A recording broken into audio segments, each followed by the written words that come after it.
Karibu katika habari za kimataifa, habari ya kutwa nzima hii leo inayosoma kwako na mimi Chris Moshi. Tuanzie huko Ukraine.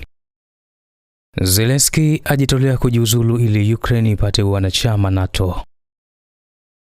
Rais wa Ukraine Volodymyr Zelensky amesema jana Jumapili, siku moja kabla kumbukumbu ya miaka mitatu ya uvamizi wa Urusi, kuwa yuko tayari kujiuzulu kama kiongozi wa nchi hiyo iwapo hatua hiyo itairuhusu Ukraine kupokelewa katika muungano wa kijeshi wa NATO.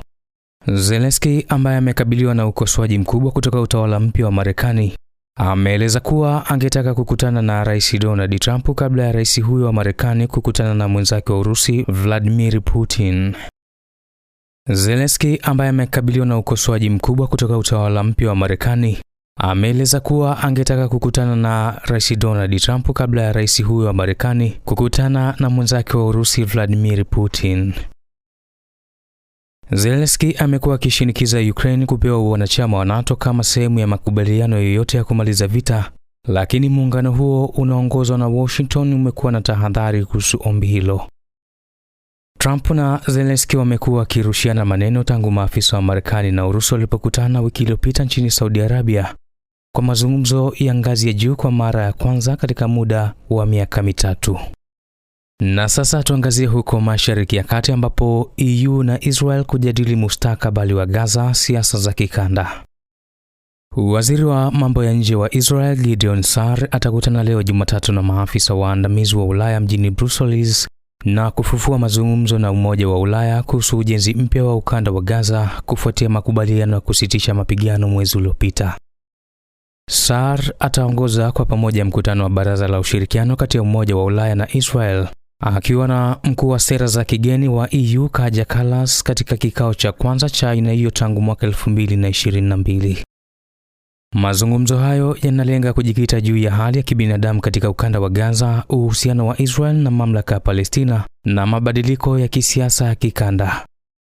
Balozi wa Israel katika Umoja wa Ulaya Haim Regev ameliambia shirika la habari la Reuters kwamba mkutano huo ni fursa muhimu ya kuthibitisha na kuimarisha ushirikiano kati ya Israel na Umoja wa Ulaya. Na kwa kuhitimishia, tuangazie huko mashariki mwa Jamhuri ya Kidemokrasia ya Kongo, ambapo Kabila amshutumu Tshisekedi kuhusu mzozo mashariki mwa Kongo.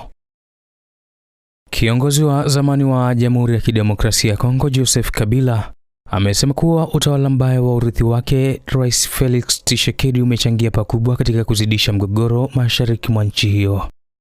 Kabila ameandika makala ya maoni yaliyochapishwa kwenye gazeti la The Sunday Times la Afrika Kusini kwamba mgogoro wa mashariki mwa Kongo hauwezi kulaumiwa tu kwa waasi wa M23 wanaoungwa mkono na Rwanda. Ameongeza kuwa uchaguzi wa Disemba 2023 uliompa ushindi Tshisekedi kwa muhula wa pili madarakani ulikumbwa na udanganyifu na kuilaumu serikali kwa kuzima sauti za upinzani.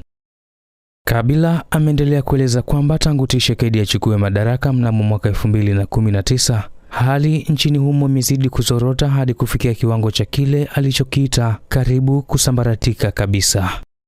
Na hiyo ndio tamati ya habari za kimataifa, habari ya kutwa nzima ya leo. Ulikuwa nami Chris Moshi.